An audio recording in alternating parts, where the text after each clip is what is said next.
So good day, everyone. We're here with Mony. I talked to you before in the past about the fact that we had pilgrims going to Santiago, who were concheros, pilgrims going to Rome, who were cruceros, and pilgrims who were going to Jerusalem, who were palmeros.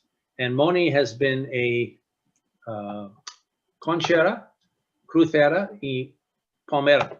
So she fits the whole bill. And she has some really wonderful and interesting experiences and some perspectives that come out of that. And I'm really looking forward to hearing from her today. So I'm just admitting a couple of people in, and I'm going to change the view, and then I'm going to invite, sorry, more people are coming in. Some people from yesterday, by the way. Some people just can't get enough of you. So just a second. I'm going to change my view. I've got the trifecta then. You do. So Mony, if you want to go ahead and take it away, feel free to do that. Sure. It's a pleasure, and it's an honor to be among old friends. I see many familiar faces here to see, and obviously some new friends, some new pilgrim friends to be made. And like Tom said, I am a pilgrim, just like all of you, whether you've been on the Camino or not. I walked my first Camino from Saint-Jean, Pied-de-Port to Santiago back in July of 2001. And I was telling my husband this morning that, oh my God, 20 years ago, this is coming up to my 20-year anniversary of having walked my first Camino. So this was in June, July of 2001. And then a few months later, in November of that very same year, I began my 5,000 kilometer pilgrimage, starting in Rome and ending in Jerusalem. And when I started that, I thought it was going to take 6 months. I did my calculations based on, the pace that I had on the Camino and how strong I was getting. And I figured for sure, 6 months I can do this. It turned out to be 13 months. And I thought I would walk it alone, just as I had done on the Camino. And nope, I guess the universe had other plans. And I ended up meeting a pilgrim in Spain, who is from Spain, named Alberto. And he would walk into Jerusalem with me. And he today is my husband, and we have a daughter, and he is metaphorically, I guess, still walking with me. And I say all this in the beginning of this talk to show you that the value of making some plans sometimes, plans are going to go awry, and we're going to talk a little bit about that today. And what I would like actually to do in this space that we have here together is just share with you some reflections on what it means to me to prepare this inner terrain, the inner space of our minds, of our hearts, of our spirits. And unlike some of the other talks that some of you have maybe attended in this Camino 101 series, I don't have any checklists for you. I don't have a list of, you should do this and make sure that you do that. I don't have that. This is much more personal. This is much more reflective.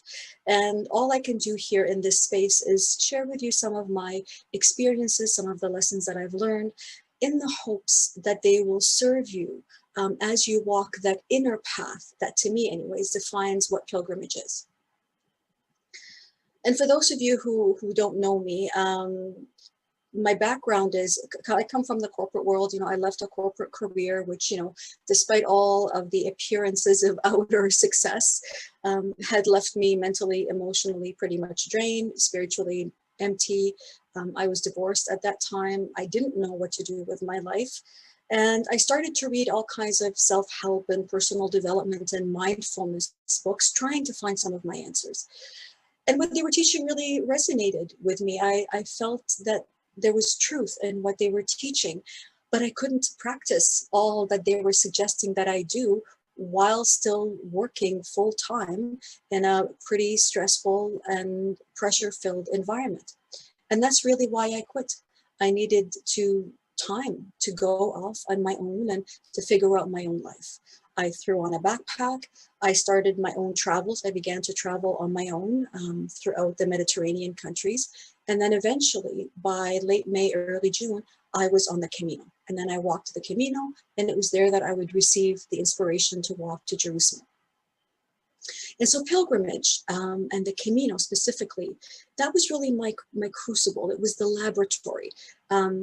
that I was using to put into practice all that I was reading in these, personal development books. I was learning and practicing how to let go of control and how to plan every single moment and just flow with the Camino. I was learning how to trust everything. I wanted to be the kind of person who could just trust and, believe that everything was going to work out and that I'm not alone, even though many times I really often felt that way. And so for someone like me, who was very logical, very left brain, who very much loved her lists and her plans, this was a very tall order because what it meant was a complete radical shift in my thinking, in how I saw the world and what I believed about myself. And it was something, though, that I was committed to being. I wanted to be that kind of person because I felt happy being that way too. And so that was my commitment to myself. And the Camino was where I began to practice all of this. And the Camino was an important part of my journey because what I practiced and developed on the Camino became the foundation for my being able to walk to Jerusalem. And I needed a new foundation because unlike the Camino, which is very well organized and very well marked, there is no marked path to Jerusalem. There are no yellow arrows, there are no albergues, there's no infrastructure whatsoever to support the pilgrim in their journey. This is literally me buying a street map. And this is before, by the way, this is before cell phones and GPS phones and markings and all of that. It was a street map that I bought and then trying to figure out every single day where we were going to walk. It was walking on the side of the open road. We weren't walking on paths and trails and groves, orchards and all of that. That was not the norm. We were on the open road and not knowing every day where we were going to end up that night. We had nothing booked in advance. We didn't have any hotel reservations. We didn't know really essentially where we were going to be. So how could we possibly reserve anything in advance? And I had savings enough to be able to stay in hostels and pensions and things like this. But as soon as I started walking with Alberto, he told me that he didn't have enough savings to be able to do that. And he suggested that we do what pilgrims in medieval times used to do, which is go find a church, a monastery, a convent, a spiritual anything, go knock on the door and explain that we are pilgrims and all we need is a roof over our heads. We don't need food, we don't need money. All we need is shelter for the night. And despite all of my misgivings and all of my resistance to do this, I saw if I'm going to walk with Alberto, I'm going to have to try this and do this because he can't stay in hostels. He can't stay in the hostels with me. Despite all of that, this was indeed how we walked for the first 6 months of our pilgrimage through Italy, through Slovenia, through Croatia, Bosnia, Herzegovina, through Serbia, Montenegro, through Albania, through Macedonia, and most of Greece, the beginning portion of Greece. This is how we walked, knocking on the church door or monastery door and asking for shelter. And in Greece, it was when our relationship became romantic, it was there that we decided that we would look for private accommodations. But had we decided to continue that way, I'm sure we would have been able to find accommodations wherever we went. But until that point in Greece, our pilgrimage truly was an act of walking on faith. It was an act of surrender, of trust, of trusting that the person who is answering our call would actually open that door and let us in, of trusting that people, despite all of the cultural and the language barriers that we were facing, that people are good essentially, and that they are there to help us and not hurt us. And trusting, I think above all else, that we're not walking alone and that everything we needed would indeed be taken care of. This is practice. This is walking in the unknown. This is facing our fears and our thoughts and our judgments and our expectations, all of that. And isn't that what a spiritual practice is? You know, whether you call yourself, whether you consider yourself a Christian or a Buddhist or, a philosopher, a New Age thinker, none of the above. Isn't really this the inner path we are all exploring, no matter the outer label that we attach to it? And that's really what our pilgrimage was all about. That, along with asking the bigger questions of our lives that, with our everyday jobs and everyday lives, we just simply didn't have time to consider, but which this pandemic, interestingly enough, has really forced us to reflect on, things like, what is life really all about? What do I value? Who am I? Why am I here? Is this universe and the space in which we live all random? Or is there some kind of universal order and intelligence to these things? And if there is, then, what's my place in it? And how can I live in a way that has some purpose, where I feel that I'm approaching life not from the perspective of what I can take from life, but what I can offer in service to it. And so all of that was with us as we were approaching our pilgrimage. And peace, for me personally, was the added layer to this pilgrimage, because I wanted to understand the meaning of peace. 9/11 happened literally a few months I finished in late July. September 11 was September. That was really the impetus for me to consider, what does it mean being peace in a world that seems to be in chaos? Gandhi's famous saying, be the change you wish to see in the world. Well, that's all wonderful, but what does that mean? What is peace? What does it mean to be a person who lives that way, who is that, who walks that way, and who carries that message of peace? And so those were very big questions. These were the big fundamental questions of existence, of life, that we were trying to answer during our pilgrimage. And I guess the question is, how do you prepare for that? How do you prepare for that? And obviously, I believe that you can. I know that you can, otherwise we wouldn't be having this conversation. And so, in these kinds of talks and these conversations, I like to begin with one premise. And the premise is that, I'm not some separate parts that are somehow working independently and that I need to manage or address, individually. I'm not just a body, just a mind, just spirit, just emotions. These are all parts of me that are interconnected. They influence one another. And we are whole human beings, with our thoughts, with our beliefs, with our expectations, with our traumas, our tragedies, our joys. All of those are coming with us in our backpacks when we go on pilgrimage. And so for me, the journey begins right here and right now. And it begins with beginning to unpack all of the stuff that's going on within me before even taking one step onto the Camino. And that's exactly what I was doing. That is what I was doing before I embarked on my travels and on my pilgrimages. I was already examining, my own thoughts and my own belief system, just like all of those teachings and those books were challenging me to do.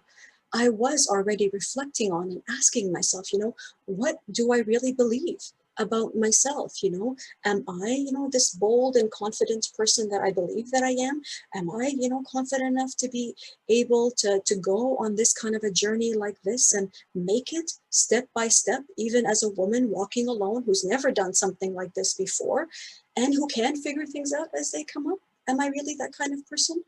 Or am I somebody who believes that maybe, I'm not prepared enough, maybe I'm too weak, I'm maybe too old, or maybe I'm too young, or, so many thoughts about what I cannot do. And am I the person that can only feel safe and secure when I, plan and organize and control every aspect of my journey? Is that what I believe about myself? And what about the world? Is this world a safe place? Or is this world a dangerous place? And the people in it, are they intrinsically good? Do I believe that people are intrinsically good and helpful? Or are they there to try and hurt me? And Einstein, I love this. Einstein once said that the most important question facing humanity is the universe a friendly place? This is the first and most basic question that all people must answer for themselves. And I agree with that. And it's a big question. It's a huge question. What do I believe about this universe? Am I all alone in this big, vast universe and I have to figure everything out for myself and by myself? Or am I supported, helped, and carried on this journey? And so, as I said, I was working on all of this before I even stepped on the Camino. I was journaling, I was reading, I was contemplating, I was meditating, practicing yoga, all of that, because I knew I was bringing all of me, when all of those beliefs with me. And I knew that they are going to influence the experiences that I was having. And really, it all came down to something really very fundamental and very simple. And it was, I had to decide, I had to make a decision in every moment and with every situation. If I was going to open up to this world in trust, or if I was going to close off from the world in fear. The fundamental, very simple question. And am I going to listen to and take as absolute fact and truth the voices that were telling me, inner voices and people around me who were saying, can't trust, are you crazy to be doing something like this, especially after 9/11? Have you not heard the news about what happened to so and so? Have you not seen that just yesterday they were talking about this disaster? Was I going to listen to those voices? Or am I going to listen to another voice? A voice that is still, more confident, more patient, more wise, and so very loving, that is also within me. And that's saying to me, there is another way. Now, some people call this still, silent voice, they call it the intuition. They call it the inner knowing. Others, in some traditions, the Christian tradition perhaps, call it the Holy Spirit, or maybe the universal teacher. It's that part of us that's connected to a source that is beyond our logical earthly minds and all of its ideas and concepts. I personally like to call that my inner guide, my own personal inner counsel, to whom I can turn to get what I need for me. And my journey, especially my Camino journey, really was about cultivating that relationship with my inner guide and listening to its voice. And we all have this inner guide, by the way. I'm not unique or special in this respect, but we're just simply not taught how to listen to it. We don't trust this inner knowing. We don't trust this wisdom that comes up. We're taught often to look outside of ourselves for our answers and to trust the outer expert, the one who is maybe we think is smarter than us, wiser than us, braver than us. And obviously, I'm not saying don't go get outside advice. You're here, you're listening to this series on preparation for the Camino. You're listening to me. Of course, it's good to go get some help and guidance from other people, because people will have knowledge and information that you need, and that's all wonderful. But all of that must come back, I believe, to each and every one going inside and asking their inner guide, is this right and true for me? Is this the path that I now need to walk? Is this my next step? And that's the voice that I need to trust and act on. And the inner guide, as I said, is there all the time. It's there and it is waiting to be contacted. And how do you contact it? For me, right away, I place, it's almost instinctive, I place my hand on my heart. It begins here. It begins with taking a deep, deep breath and moving into that place of stillness. And stillness to me is not about not moving, because, I'm sure those of you who have tried to meditate, I can be sitting and not moving, and my mind is moving in a million different directions. That's not stillness. Or I can be walking as I'm sure many of you have done, I'm walking and I feel that my mind is very calm. My mind is free, it's expansive, it's open, and I feel a deep peace. I feel a joy, actually, just simply being. That's the feeling that I'm aiming for. That's where I'm going, because basically I'm trying to just be present, being present, putting aside all of the outer world and going inwards in that place to listen to what it is that is mine to receive. And this was all life-changing for me. I wasn't like this before. I was practicing this on the Camino. I was practicing listening to that voice and actively letting go of those plans and just letting that inner voice guide me. And what did that look like? For example, if I had a feeling to stay in a certain place a little bit longer, I did. If something was catching my attention over and over again. And yesterday, for example, one of the participants in this conversation talked about seeing numerical sequences, certain numerical sequences over and over again. That's one way. For me, for example, I was seeing I was meeting people who had the same name over and over again. For me, it was John. It was John, Giovanni, Giovanna, Ivana, Ivan, Johan, everyone. And even signs like billboards with that name. And I learned that the numerical sequences, these repetitive names that kept coming up, this was my inner guide's way of getting my attention, of saying to me, hey, pay attention here. There is something that needs to happen in this exchange. There's a conversation that needs to happen. You may need to receive something, or perhaps the person you're with needs to receive something. But no matter what it is, it serves your personal and your spiritual growth. And that's what matters. And so I did it. I acted on it. Even when my mind was saying to me, this makes absolutely no logical sense. You're going to be late. You're going to miss, whatever it is you're going to miss. It might be taking me off the path just a little bit. But I did it anyways. Because for me, it was important to listen to that voice and to follow it. Because I saw when I did that there was indeed something there that was of benefit to me emotionally, mentally, and spiritually. So this is a way of being. This is what I was learning. It's a way of being that was so contrary to what I was before, but one that gave me a sense of feeling comforted, feeling safe, and really accompanied, that I wasn't alone on that journey. And so trusting this inner voice and this inner guide and acting on it, this really what carried Alberto and I to Jerusalem, because, we were walking without any kind of a safety net. There were no outer guides. There are no yellow arrows to show you the way. And when you don't have those outer markers, what are you going to trust? What are you going to follow? That was really the fundamental issue for me and for Alberto as well. And just so that I'm clear, I'm not saying disregard reason, disregard the mind. The mind and logic are great. I love my mind. I have a great mind. I'm sure many of you do. I consider myself, a pretty intelligent person.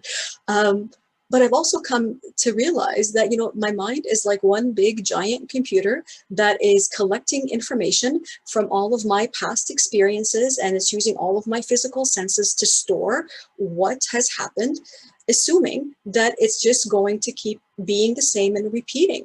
And so, if my life and my circumstances are, I'm just repeating what has happened in the past and I don't have to face anything new, well, that's great.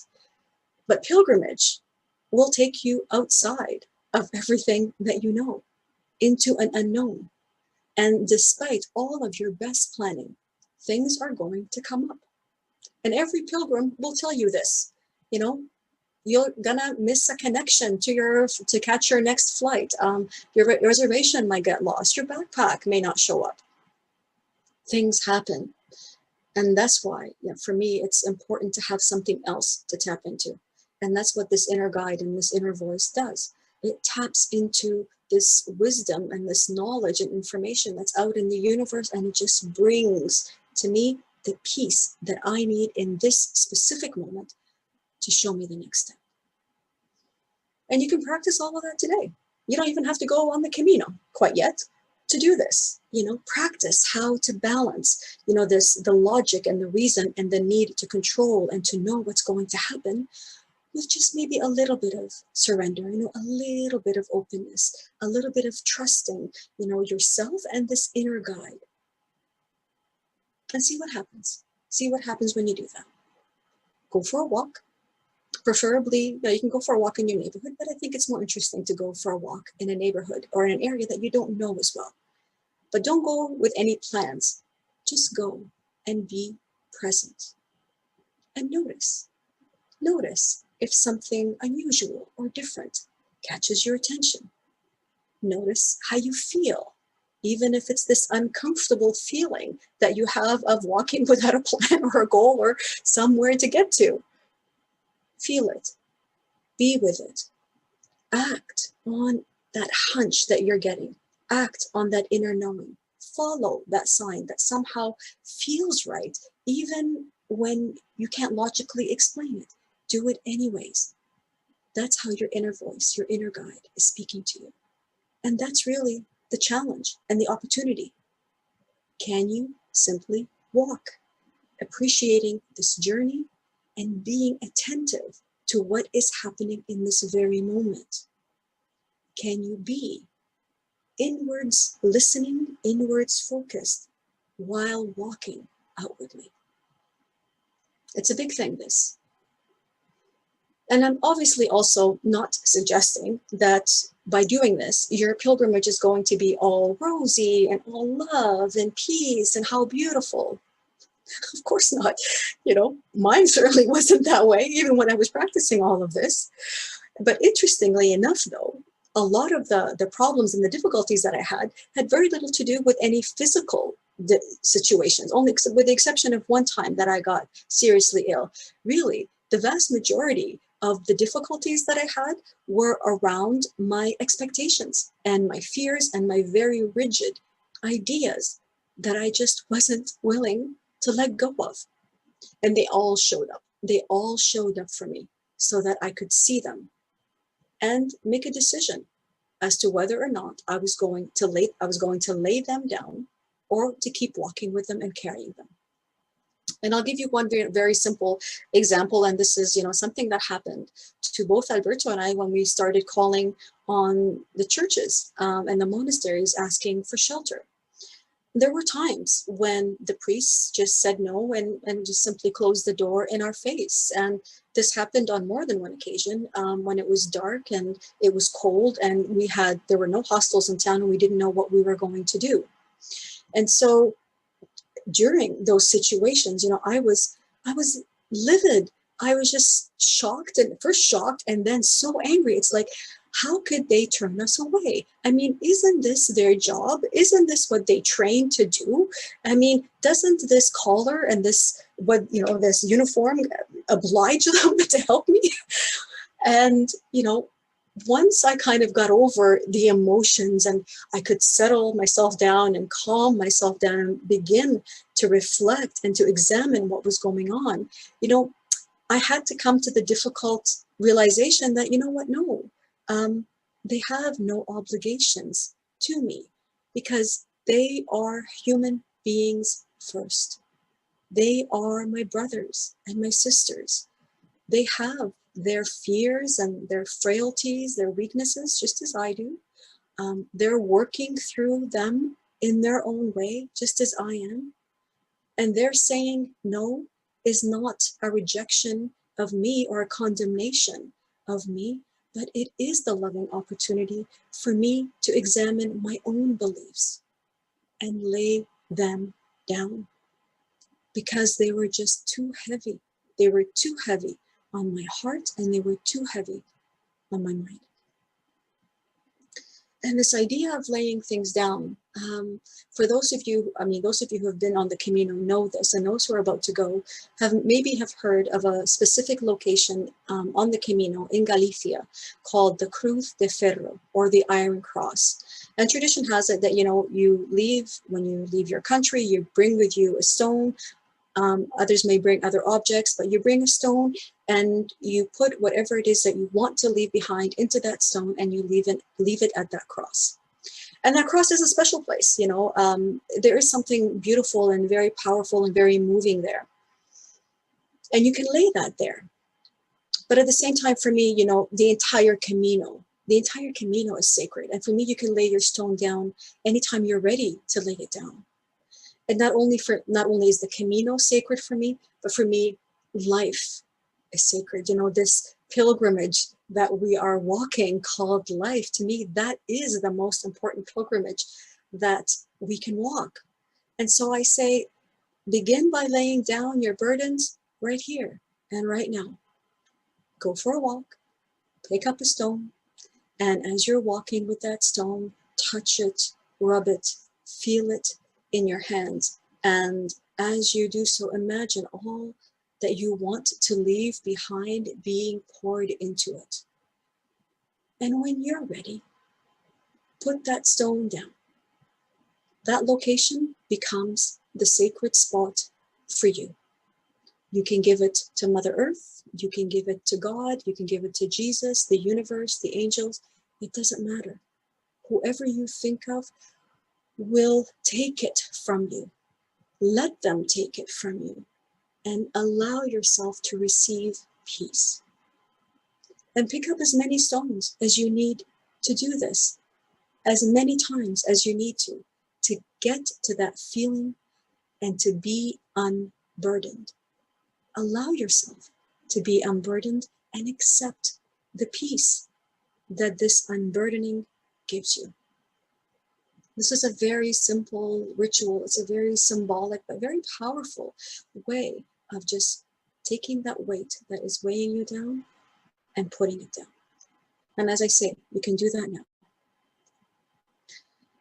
And as I was going through, you know, this process of unburdening and laying down my own fears and my own grievances, it always comforted me to know that I wasn't doing this alone, that there was indeed a great love that was with me, that was metaphorically, if you will, holding me as I was struggling to let go. And it wants to take it, and I'm saying, I'm not ready to let go. And it's saying, give it to me. And I'm saying, it's too hard. But knowing that it is with me and it wants to take it so that I can finally be free and at peace.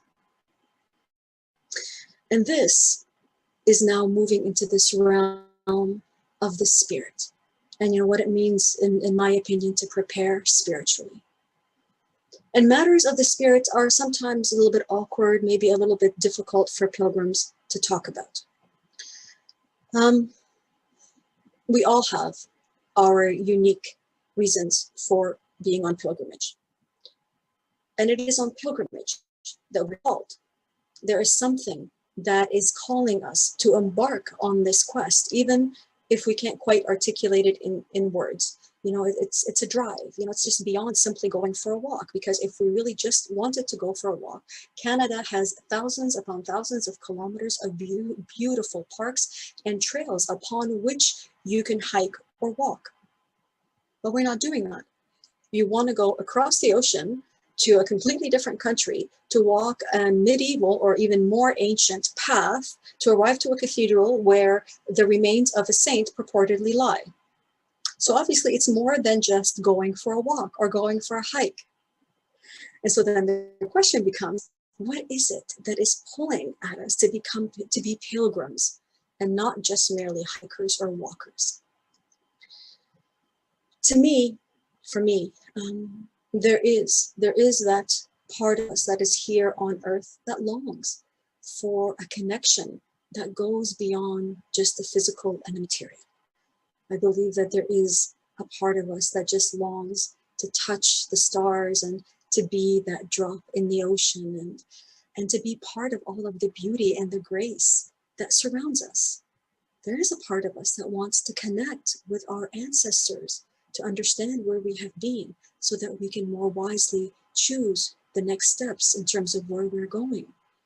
There is that part of us truly that wants to feel this magic and the wonder and this love that transcends all of our physical senses. And that calling to me is ancient.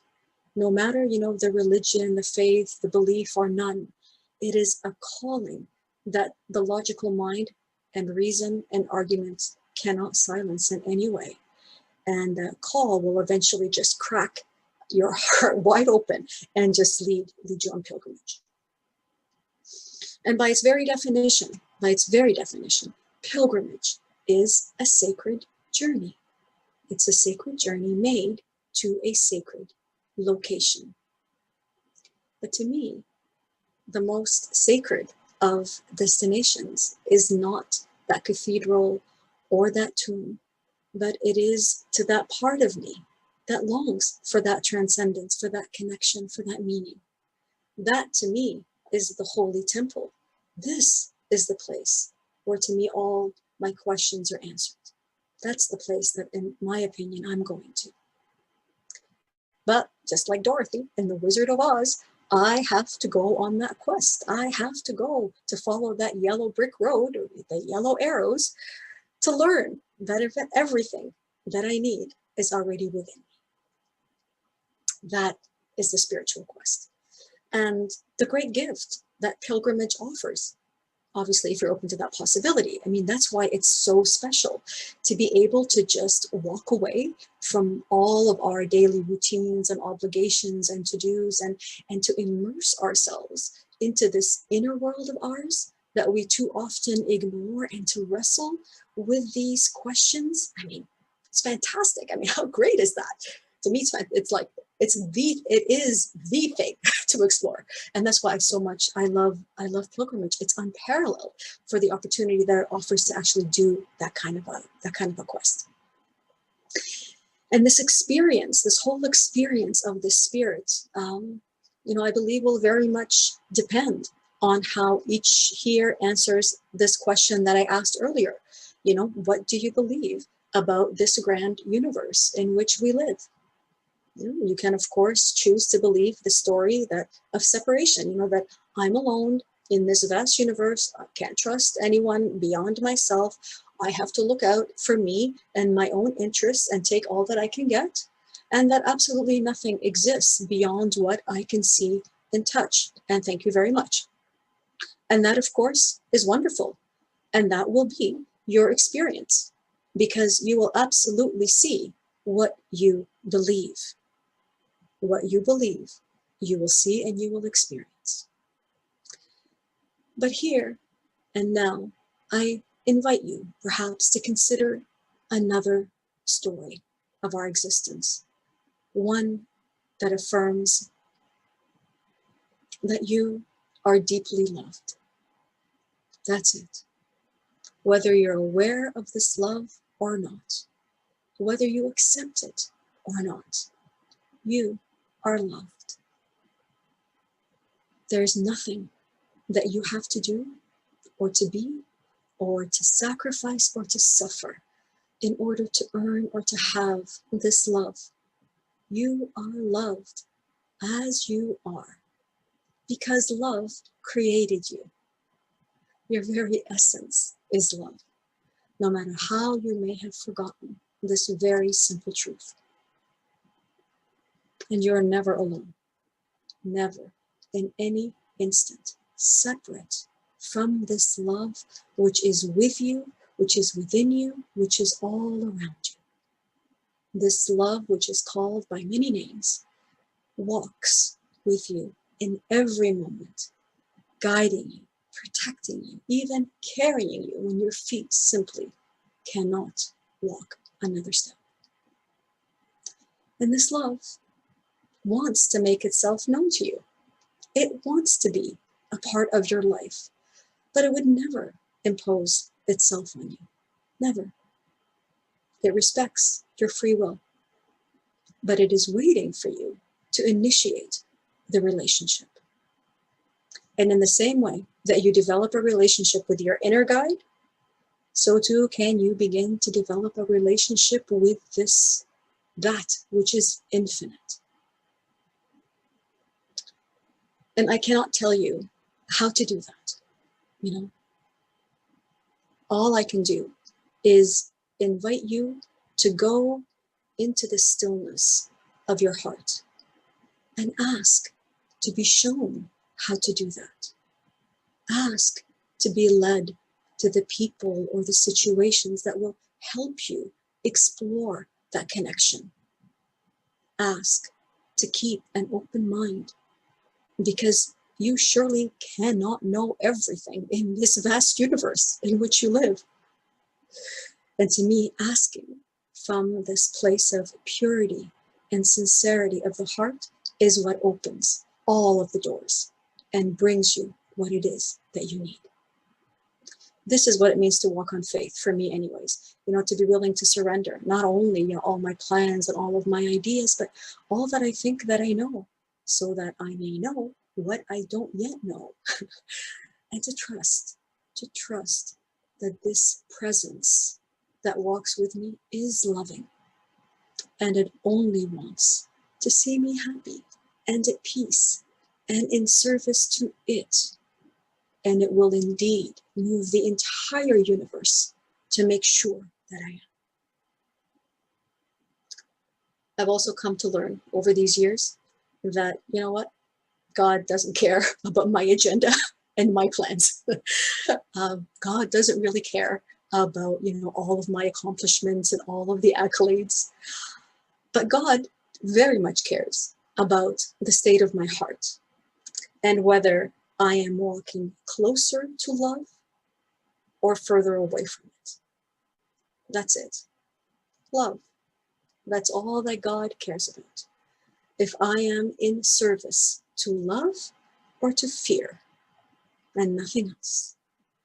And God's promise to me and to all is that God will always lead us safely back to love, no matter how far we may have wandered. This prodigal child will always find his or her way home. So I thank you all so much for spending these moments with me. I wish you all a muy buen camino, whether you go on the Camino de Santiago or not. And I'm happy to be here and answer any questions that you may have. Thank you all so much.